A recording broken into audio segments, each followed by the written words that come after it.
Welcome to part 3 of our Dealing with Stress series. And today we're going to be talking about unhealthy habits. So, last time we talked about stress and anxiety and what can cause us to feel stress. And so, this time we're going to talk about ways that you can deal with your stress. And when we do that, it's called coping or coping skills. And coping skills can be healthy or they can be unhealthy. So, you can deal with stress in healthy ways or unhealthy ways. And you know that they're unhealthy when they cause long-term negative consequences. So it can feel good to use them in the moment, but in the long run, it could lead to problems or issues for you. So first off, we want to ask, what are unhealthy ways that people deal with stress? So what are some unhealthy habits that people use to deal with their stress? All right, and now we're going to go into probably the 5 most common unhealthy coping skills. So, the 5 most common ways that people deal with their stress that can lead to long term negative consequences. And think about that list that you just made about how people will cope and see if you recognize any of your answers on here. So the first one is called avoiding. And this is when we physically, mentally, or emotionally avoid stressful situations.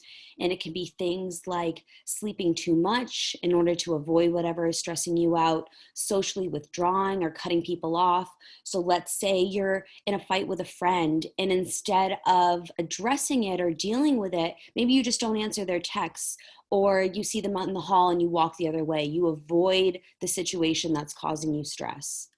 Another one is procrastinating. This is a really popular one. We start to feel stressed by something. Maybe it's a homework project or studying for an exam.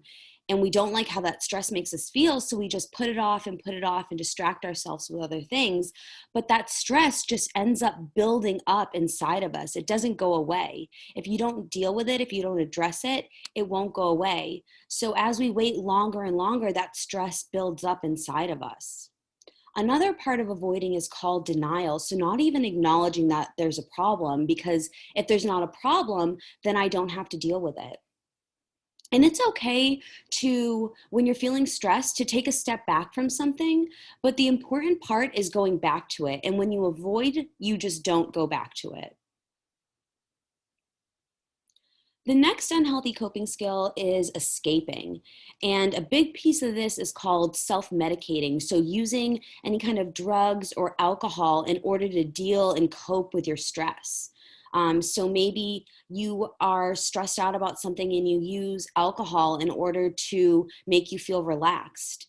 And again, drugs and alcohol have long-term negative consequences. So it would be an unhealthy coping skill because you're doing damage to your body. And again, not addressing what is causing you to feel stress and not helping you in the long term. Another way of escaping is just leaving the situation, fleeing the situation. I have a friend who, whenever something would come up that would make her feel stressed, or if we would start to have a disagreement, she would just get up and leave. She just wouldn't address it, wouldn't deal with it. She would escape the situation. And something else that people sometimes do is running away. Maybe if there's a certain area like home or school where you're feeling the most stressed, you will just leave without notice. You will try to avoid it at all costs. You escape that situation. Another big unhealthy coping skill is called aggression. And like we said in that first workshop, a lot of people will feel anger and frustration come up when they feel stressed. So it comes out in the form of aggression, like fighting, yelling, having meltdowns. Sometimes people will physically hurt someone else or destroy property, maybe punch a hole in the wall. They will use this as a way to get rid of that anger and aggression inside of them. But this can have long-term negative consequences. You can have problems with your relationships, with the law. Another example is making threats or being passive aggressive to people. So these are all forms of aggression, and this is a really unhealthy, toxic coping skill. Another really unhealthy coping skill is what we call self-harm. And self-harm exists on different levels. So on the lower end, it might be a lack of sleep or just not taking care of yourself. And then as it goes up, maybe it's putting yourself down, saying negative things about you. You could also blame yourself for everything that's happening. Oh, if I didn't do this, this wouldn't have happened. So you're really putting yourself down.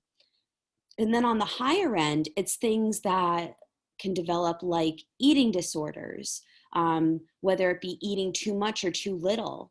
We start trying to control our food because we feel so out of control in our lives. And then another one on the extreme end would be hurting yourself. So physically harming yourself as a way to get an emotional release because you're in so much pain or you're feeling so stressed. Your emotions are overwhelming and you try to let it out in that way. But using self-harm really leads to low self-esteem, and it can cause you to develop depression in the long run. So it really is one of the most unhealthy ways that you can cope with your stress. And the last way that people will cope in unhealthy ways is by using others. So this can be relying on other people to solve all your problems, maybe a parent or a friend or a partner. Whenever anything comes up, you go to them to fix it. And this is really unhealthy because you can develop what's called codependence from this, which means you really can't do anything on your own. You always need somebody with you. So you can never really be an independent person who's confident in handling stress and dealing with their problems. Another way that people use others to cope is blaming all their problems on somebody else. So it's the exact opposite of all that self-harm, blaming yourself. You're just blaming everyone else. So instead of focusing on the solution, it's, well, it's their fault that this is happening. And another way that we use others is through bullying. So whether it be picking on other people or spreading rumors, you're doing this in order to distract other people from your issues. And this is really the number one reason that people bully. It's because they're feeling stress or angry or sad about some kind of situation in their lives. So they end up taking it out on someone else. So, like I said, if you depend on unhealthy habits, unhealthy coping skills to deal with your stress, you can have problems with addiction through self medicating, the law, your relationships. When you use things like aggression or self medicating or avoiding, you can cause a lot of problems in your relationships. It can affect your health, your finances. You can have trouble at work or school. And like we said, on the more extreme side, you can develop eating disorders, depression, and really struggle with low self-esteem. So now we're going to do an activity and I'm going to read you some scenarios. And I want you to answer what the consequences are of their choices in the scenario and what they could have done differently. So what are the consequences? What happens because they made that choice? And what could they do differently? So Maria has a paper due. Because it requires so much work, Maria feels anxious every time she thinks about it. When Maria distracts herself with other things, she feels better. So the consequences of Maria procrastinating is that her stress is just going to build up. And maybe she won't get done in time. Maybe the paper will be worse because she waited to the last minute. She's really just going to stress herself out more and more. And then what could she do differently? She could set a small amount of time each day to work on that paper. She could talk to someone and talk to her teacher and say, I'm having trouble getting started and maybe she should get some help. Maybe the teacher could offer her some help. So there's lots of other ways that she could address this stress and this problem other than procrastination. Mark feels jealous when his girlfriend Paige spends time with her friends. To control the situation, he uses insults to put down Paige's friends and demands that she stay home. When Paige caves to his demands, he feels a sense of relief.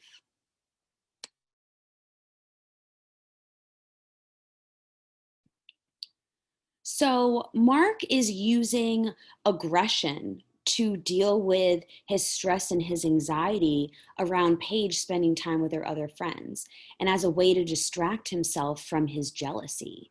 So he could talk to Paige and tell her how he honestly feels. They could have a discussion about it.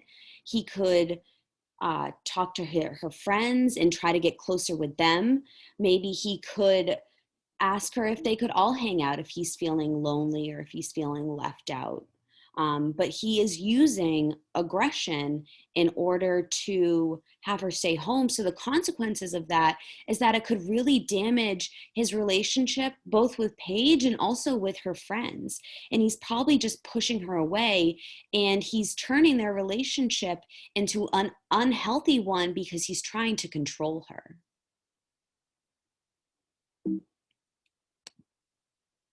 Josh is angry about his grade in math class. Rather than talking to his teacher, he holds on to his anger. He has learned to manage his anger by drinking alcohol. Drinking numbs Josh's anger temporarily, but his issues in math are unresolved. So the consequences of Josh choosing to cope with alcohol is that he could develop problems with it in the long term. He could even get arrested for drinking because he's underage. He could get arrested for drinking and driving. He could get suspended from school from using. He could have problems at home because of this. And then he's managing his anger by trying to suppressing it, but not really deal with it, not deal with it in any healthy way. And then again, another consequence is that he's having trouble in math, and he will still continue to have trouble with math in his grades because he's not addressing any way to fix that. So what could he do differently? He could talk to his teacher. He could figure out what he needs to do to get a better grade. He could talk to someone about his anger, maybe a friend. A lot of our friends can relate to struggling in different classes or struggling with our grades. So when we talk about our feelings, it really helps to get rid of them. So those are all different ways that Josh could cope with this situation. And the last one is Megan's parents are constantly fighting and talking about divorce.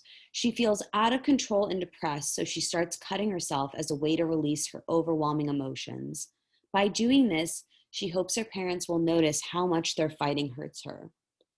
So the consequences of Megan choosing self-harm as a way to cope is that she's not addressing her depression. She's probably making it feel worse. She could really hurt herself. She could end up in the hospital from this. She's hurting her self-esteem. It's probably only getting lower. And it's not really solving the problem of her parents fighting around her. And no, we can't control how our parents interact with one another. We don't have the control for that. But what we could do is talk to them about it and say, I see you're fighting a lot and this is hurting me, saying exactly how we feel. If Megan feels like she can't talk to her parents, she could always call a self-help line. There's tons of resources for anti-harm, anti-suicide hotlines where you can call in and tell them how you're feeling, and they can give you some tips in order to feel better. So there's so many different ways that you can cope with this that have more positive long-term consequences. So as a reminder, unhealthy coping skills can cause problems, and they can cause even more stress in the long term. And that's why it's so important to try to focus on finding healthy ways to cope. And that's what we're going to be talking about next time. So follow us and join us for part 3 of our Coping with Stress series.